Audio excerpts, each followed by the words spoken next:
கிராமங்கள்லலாம் காலையில் குடத்த எடுத்துக்கிட்டு தண்ணி எடுக்க போவாங்க குளத்துக்கு.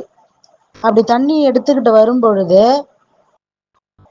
எவ்வளவு முடியுமோ அவ்வளவு தாமரை இலைகளை அப்படியே அறுத்து அந்த தாமரையுடைய அந்த நார் அதிலே ஒரு சுருட்டு சுருட்டி எடுத்துகிட்டு வந்து வீட்டில் போட்டுருவாங்க. அவ்வளவுதான். காலையில் இட்லிக்கு கறி குழம்பு வச்சாங்கன்னா ஆளுக்கு ஒரு இலையை எடுத்து வச்சுப்பாங்க. 3 இட்லி 4 இட்லி வச்சு தலை மேலே கறி குழம்பு ஊற்றுவாங்க, சாப்பிடுவாங்க.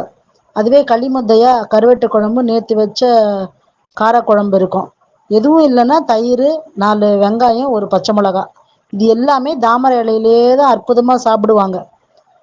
அப்போது அந்த தாமரை இலையில் இருக்கக்கூடிய இயற்கையான ரெசின்ஸு நம்மளுடைய முடிகளுக்கு கருமை நிறத்தை கொடுக்கக்கூடியதாக இருக்குது. 2வது மந்தார இலை.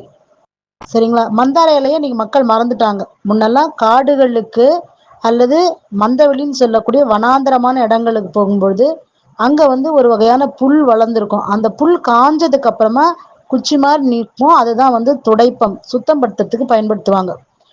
ஊமா முள்ளுன்னு சொல்லுவாங்க. அந்த முள்ளை உதிர்த்துட்டாங்கன்னா அது தொடப்பமாக மாறிடும். அந்த குச்சியை பொழந்தாங்கன்னா அதை வச்சு தான் மந்தார இலையை தப்பாங்க. 3 இலை 4 இலை தொன்னை 7 இலை குத்தும் போது பெரிய இலையா அப்படியே ரவுண்ட் ரவுண்டாக வரும். அது மந்தார இலை. இன்றைக்கும் மந்தார இலை பயன்படுது. எதுக்குன்னு பார்த்தீங்கன்னா ஊறுகாய் பொட்டலங்கள் பண்ணுறதுல வைக்கிறாங்க. குறிப்பாக நார்த்தங்காய் ஊறுகாய் இன்றைக்கும் மந்தார இலையில தான் உள்ளே வச்சு வருது, 2 ரூபாக்குன்னு விற்கிறாங்க. இந்த மந்தார இலையிலையும் காய்ந்ததுக்கப்புறம், இந்த இலை பொறுத்தவரை காய்ந்துடும். காய்ந்ததுக்கு அப்புறமும் அதில் இருக்கக்கூடிய ரெசின்ஸு நம்மளுடைய முடிகளுக்கு மிக பிரமாதமாக வேலை பார்க்குது. இதில் ரொம்ப ரொம்ப ஆச்சரியமானது எதுன்னா வாழை இலை. இந்த வாழை இலையும் நம்ம முடிகள் கருமையாக வைக்கிறதுக்கு உதவுது. ஸோ வாழை இலையை நாம் தொடர்ந்து சாப்பாட்டுக்கு தட்டுக்கு பதிலாக பிளாஸ்டிக் வாழை இலைக்கு பதிலாக ஒரிஜினல் வாழை இலையில் சாப்பிட்டு வந்தோன்னா முடி கருமையாக இருக்கும். அப்புறம் கிரே ஹேர், இந்த வெள்ளையாக ஆகுது அப்படின்னு சொல்கிறாங்க பாருங்கள், அது ஆகாது. இதுக்காகவே நீங்கள் போய் கிராமங்களில் போய் பார்த்தீங்கன்னா இன்றைக்கும் வாழை இலை, மந்தார இலை, தினமும் கிடைக்கக்கூடிய தாமரை இலையில் சாப்பிட்றவங்களுடைய முடி கருப்பாக தான் இருக்கும். தாமரை இலை கிடைக்குமா, வாழை இலை கிடைக்குமா? கிடைக்கும், ஆனால் ரொம்ப காஸ்ட்லி அப்படின்னு நினைக்கிறவங்களுக்கு எண்ணெய் தயாரிக்கிறதையும் சொல்லி கொடுக்குறோம்.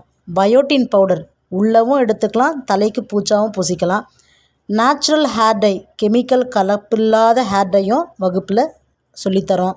பிஸ்னஸாகவும் பண்ணலாம், பர்சனல் யூஸுக்கும் இருக்கலாம்.